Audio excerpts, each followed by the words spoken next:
Sarah. Welcome back to my channel, Lose Weight Sarah. Now, as you know, I'm on a mission to lose 100 pounds my way. So if you're new here, go ahead and drop a comment below and just say hi. You'll also want to hit that subscribe button. That way you don't miss a video when I upload them, especially Friday videos are the best ones, right? That's my weigh-in and that's how we figure out if all of this is working. So today we're going to be talking about something that's super important to me, and I actually got asked this question a lot on my Instagram, which is Lose Weight Sarah. If you want to look me up there, I'll put a link in the description below. And that question was, how did you come up with your goal? So today I'm going to give you 5 tips to help you set your own goals, and you can use these tips to achieve any type of goal. It doesn't have to be weight loss. This can be literally anything in your life. But goal setting is super important because it's how we hold ourselves accountable. So my first tip is going to be probably the most obvious one, which is decide on a goal. What do you want to achieve? It's important to decide what you're going to do because that is how you set yourself up for success moving forward. Sometimes it can be hard to make a decision as to which goal you want to achieve, and it's important to just pick a few. Having 10 huge goals at the same time is going to be overwhelming, so pick maybe 1 or 2 really big goals. Another thing to keep in mind when you're setting your goals is keep them SMART. The SMART model means that your goals are specific, measurable, attainable, relevant, and time-bound. That means you are making them something that you can do. Having a goal to go to the moon is probably not an attainable goal, while losing 5 pounds or 10 pounds absolutely is. You also want to set a specific date to your goals. Give yourself an idea of a timeline. Now, with weight loss, it's really important to be super realistic about your weight loss goals. Losing 10 pounds in a month is not the norm. I actually have a lot of weight to lose, and I think that's why I lost as much as I did quickly. I'm actually expecting that to taper off. That is totally not the norm for weight loss in general. Which leads us to tip number 2. Tip number 2 is to identify the smaller goals that you need to achieve in order to reach that big one. Now, this is really crucial because if you just have these gigantic, huge goals and dreams, you're setting yourself up to fail. What you really want to do is make sure that you have achievable steps along the way towards your big goal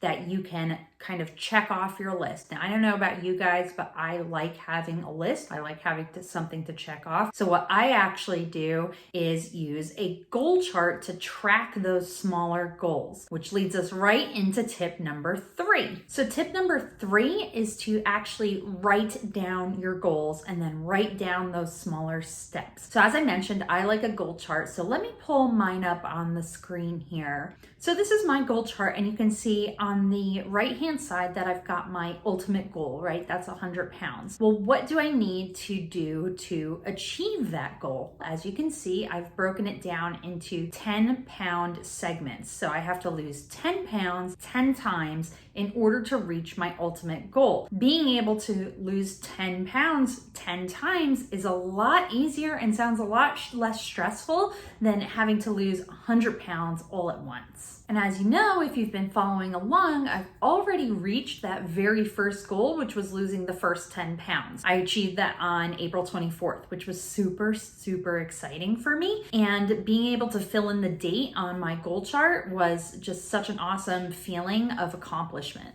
The next thing you want to do in tip number 4 is to plan out your first steps. What do you need to do to start achieving those small goals that you've set for yourself? This is how you're going to get started towards working on your big goal and also to achieve your smaller goals. What I knew I needed to do, and I wrote down, which you saw in my second video, which were my diet plan and my exercise plan. But by writing those out, I knew what my first steps were to reach my goal, and that was eating better and exercising more. Now, a lot of times these are going to seem like really obvious steps, but I'm telling you, by writing it down and planning it out, you are making that kind of mental checklist for yourself, and you're going to be much more capable of holding yourself accountable because you've written it down, you've committed to it, you took the time to plan it out and think about it. That leads us to tip number 5, which is to never give up. Keep going. Working towards really big goals can be difficult. It can be frustrating sometimes, but you can do it. By setting those goals and putting them out in front of you, you have set up a blueprint for yourself, a plan. You have actionable items that you can do to achieve those goals. Don't be too hard on yourself either. You're not going to achieve every goal every single time. If you did, you'd be an overachiever. I'm kidding, really. Seriously, don't be too hard on yourself. Don't beat yourself up if you don't meet that first goal. You just got to keep on going. Keep on pushing. Stay committed. Stick to your vision. You've written it down. You've said it out loud.